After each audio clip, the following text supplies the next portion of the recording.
Oh!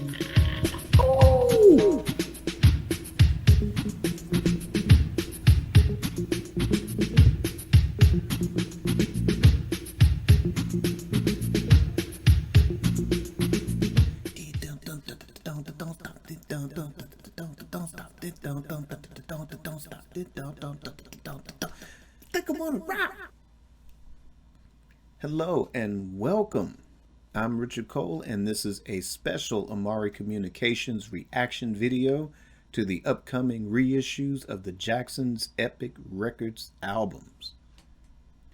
So this past Sunday, as I was preparing the latest episode of Amari Purple Talk, just kind of during some little bit of downtime, just catching up on social media, there is a YouTube channel, History in the Mix, and there was a video titled 3 New Michael Jackson Releases. And this guy, he's a pretty big Michael Jackson fan. So I checked out the video and discovered that on the streaming platforms that, yes, the Jacksons, the first Epic Records self-titled album, Goin Places, and Destiny are getting reissued on February 12th. And they only have one track each album that has been leaked so far. And we'll discuss those in just a moment. But I was pretty excited about it. So I started checking on Amazon. It looks like the only way to get these releases will be digital only. I'm not sure if there will be any physical media attached to those. But like I said, we'll dive into those in just a moment. But I'm excited about this. I am a huge Jackson 5 fan, and those 3 albums, like I said, again, we'll discuss the impact a little later, but I am definitely excited about these releases. I would say for the Jackson estate, it's about time, and it's great that they're focusing on the Jacksons as a group.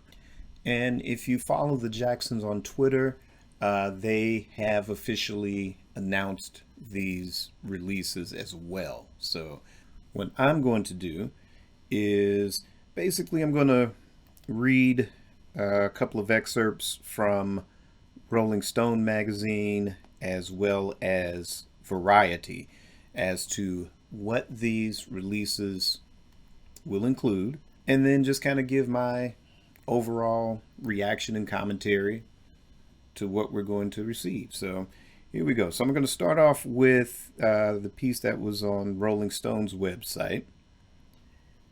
And it says, the Jacksons' late 70s albums recorded between the time they ditched the Jackson 5 moniker and Michael Jackson became a solo superstar will get a reappraisal in February in the form of expanded releases.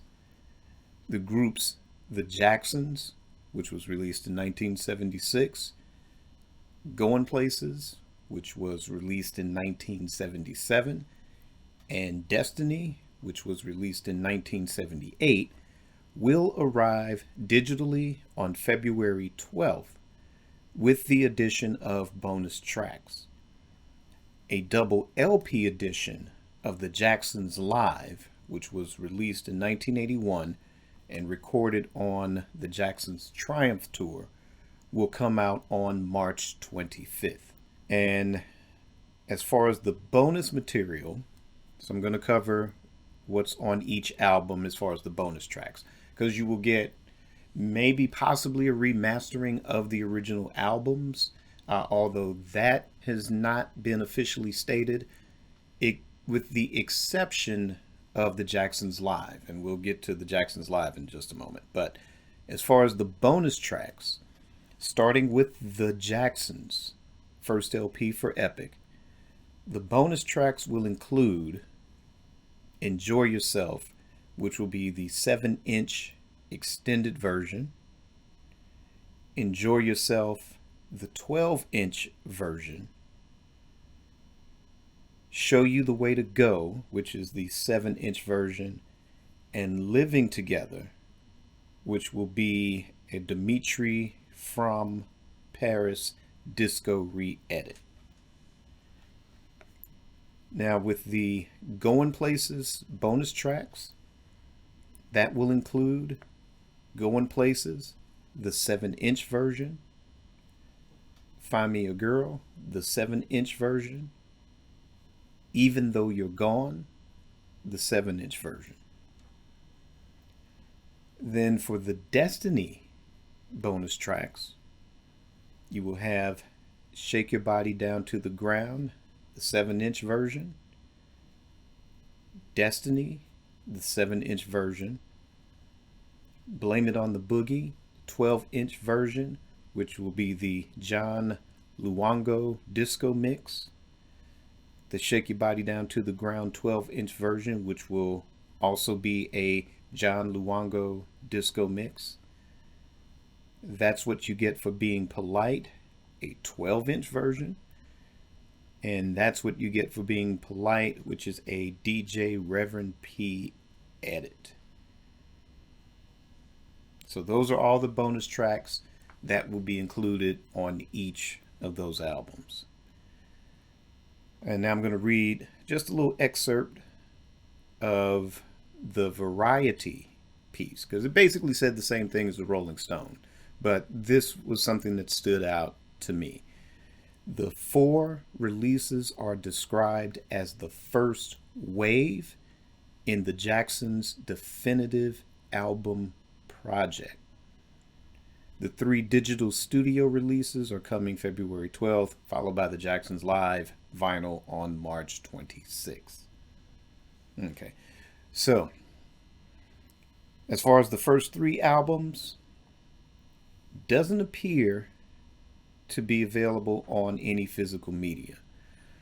They will be available to purchase digitally, or it will be available on whatever your favorite streaming platform service will be. The Jacksons Live is going to be the only vinyl release. And my personal guess is that Sony will release the CD versions as well as the vinyl at some later date. Noticeably absent is the Triumph album, and maybe during the second wave of releases, maybe that might get a box set all to itself. Who knows? But one thing to point out was that both Destiny and Triumph were reissued in 2009, and back in January of 2009. And both of those CDs included bonus tracks. The Destiny CD, it did have the Blame It on the Boogie 12-inch mix and the Shake Your Body Down to the Ground 12-inch mix. Didn't include any of the single edits.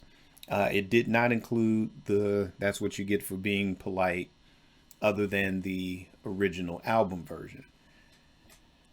And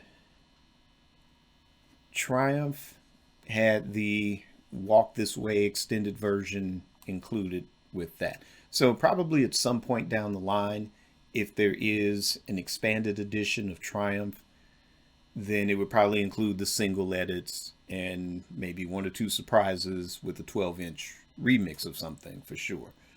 So who knows? But to me, as far as the Jackson estate, this is a very significant first step at actually preserving the legacy.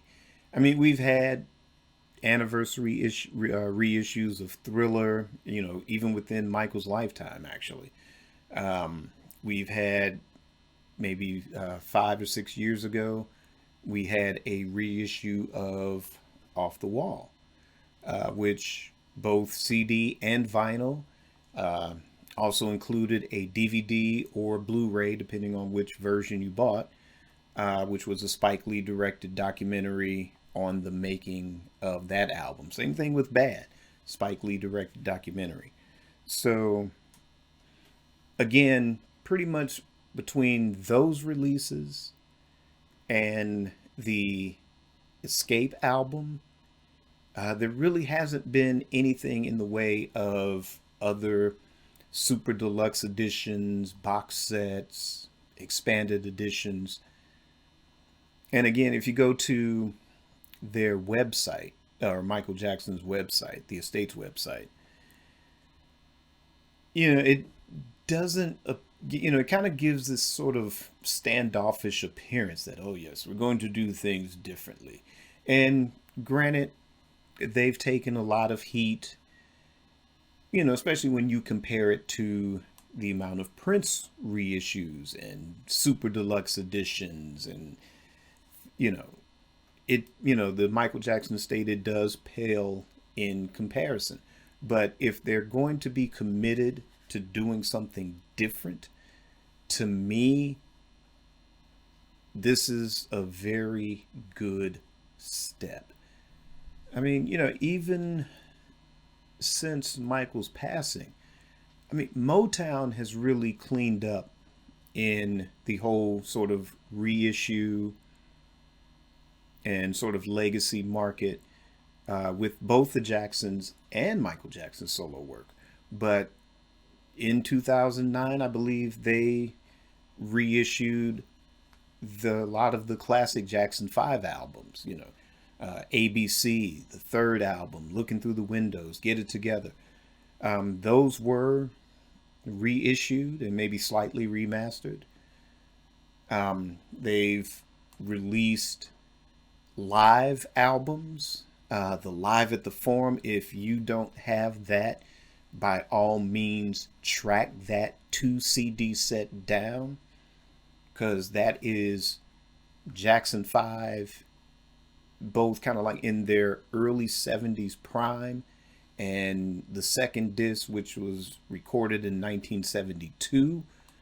It's Michael's voice, going through the changes and professionally dealing with it, but it's the Jackson 5, and their microphones are on. Tito, Jermaine are playing their instruments. You had, I forget of course, Randy in 1972. He's on track with the percussion. But let's see, there was Johnny Jackson on drums. I forget who the keyboard player was, but it was them playing note for note what the Motown studio musicians were laying down on all of those classic tracks. But enough about that. Like I said, Motown has really stepped up their game with Michael's legacy and the Jacksons' legacy. They've even had 2 compilations of vault material to come out. So, given Michael's long history with Sony, you would think that both the Jacksons period, Michael's superstar solo period, would have gotten a little bit more respect. And to me, like I said, this is the first step in actually protecting that legacy, or introducing that legacy to a whole new generation now. And what's exciting for me is coming up in the generation in which I was getting the Jacksons, Goin Places, Destiny in real time, the Jacksons Live, those 4 albums in itself, Triumph included, those 5 albums, that informed my later grade school years into my early high school years.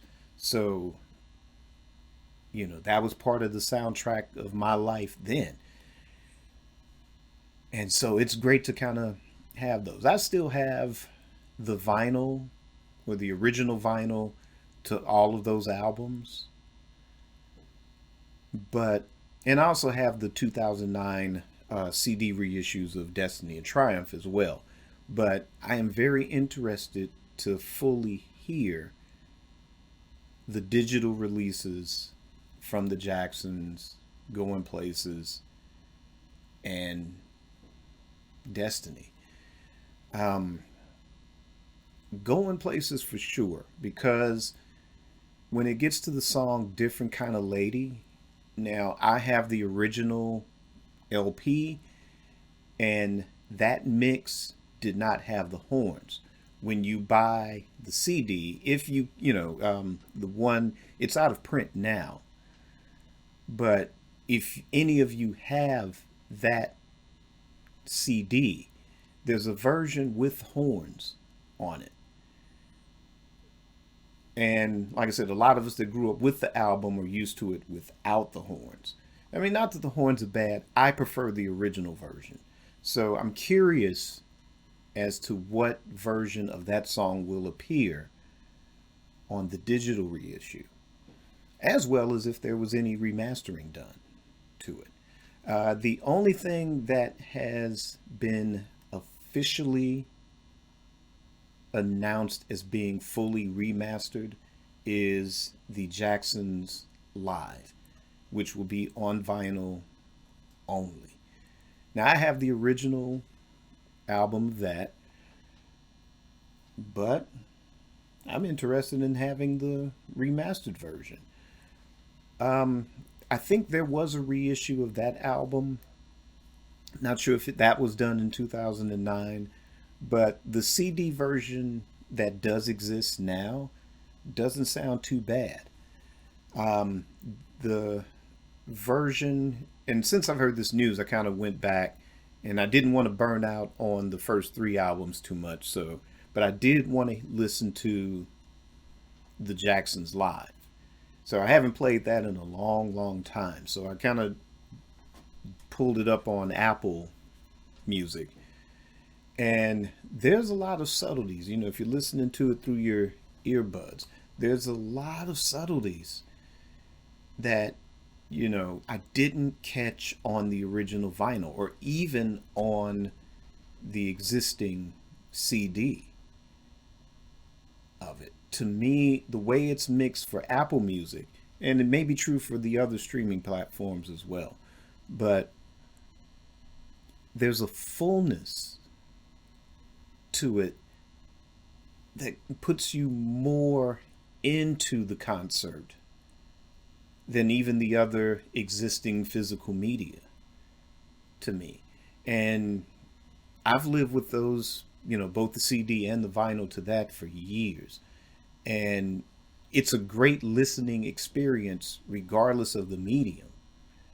But this was a different level. So I'm very interested in hearing what the remastered version on vinyl will be, and will that even be more of an expansive experience.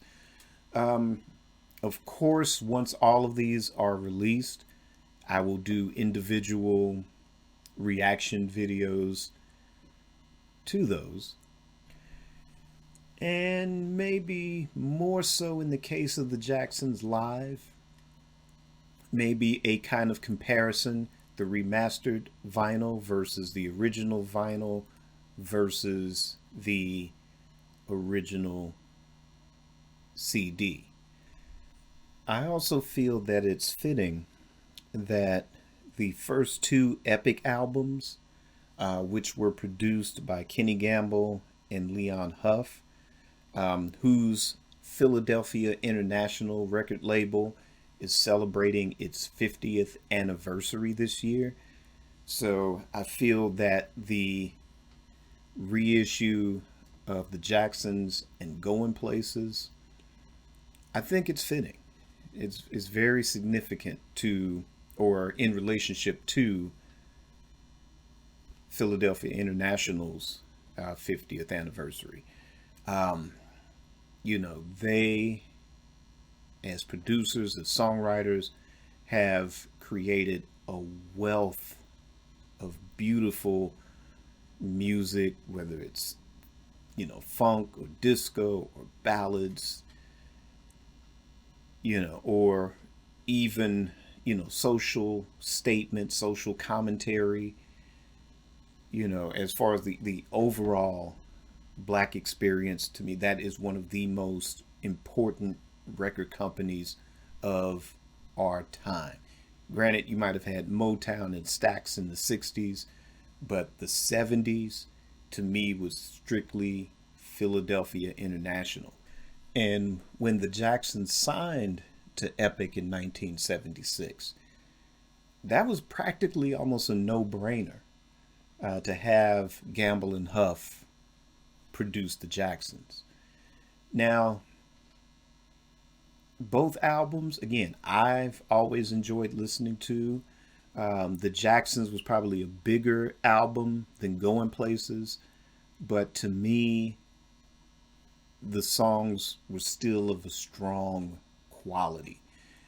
Now, granted, Gamble and Huff, I mean, they were writing for the OJs and Teddy Pendergrass and Billy Paul, Lou Rawls, you name it, just great artists down the line. So there's only so many songs, but like I said, even what the Jacksons had, that was very strong and powerful material. And those albums did well, the Jacksons was a little bit bigger as far as crossover success, but Going Places, it wasn't a weak album, not in my opinion. But the Jacksons, as far as their talent with production and songwriting, they got to get a track or two on those albums. But they, in Gamble and Huff's eyes, it was more of, wow, these guys are good. I don't think they really need us. And when the Jacksons went in to do Destiny, they did it all themselves, production wise and songwriting wise. They put together a really powerful album and they've proved their independence. It was something I've wanted to see ever since I was reading as a kid how much they wanted to write their own songs. And that was sort of the deal breaker in regards to them, staying with Motown. It was like, well, if Motown isn't going to let us grow, then we're going to bounce. And this was something I was looking forward to seeing. And I was not disappointed. Shake Your Body Down to the Ground, that single, that was one of the first 3 singles I bought with my own money, back when I was 13. And then later, maybe couple of months later, ended up getting the album. And to me, it's probably my favorite. I mean, I have a real strong spot for Triumph, but to me, Destiny is more my favorite. So I'm hyped. I'm hyped to hear all 3 and kind of revisit those late 70s, going into the 80s. So once these things drop, like I said, I'll do a reaction video for each album. And then again, with the live one, maybe a bonus video of the comparisons with the older physical media. But what's most important is, what do you think? Are you excited for these albums to drop? Were they something that you grew up with? For those of you that became strictly Michael Jackson fans, whether you came in through Thriller or Bad or Dangerous, or whenever you came in the 80s or 90s growing up and you kind of went back, did you go back and discover these? Or do you want to go see what all the fuss is about? Leave me a comment and let me know your thoughts. And that will end this reaction video. Be sure to check me out on Amari Purple Talk right here on this Amari Communications channel every Monday on your favorite podcast platform. And of course, on YouTube, please like, subscribe, hit that notification bell, not only for Amari Purple Talk, but yes, if you want to come back and hear my reactions for these Jackson albums, you definitely want to hit that notification bell. So, uh, normally I would say keep it purple and on the one, but I don't know. Maybe I'll just go hee hee hee. Taking over, Shimon. Peace.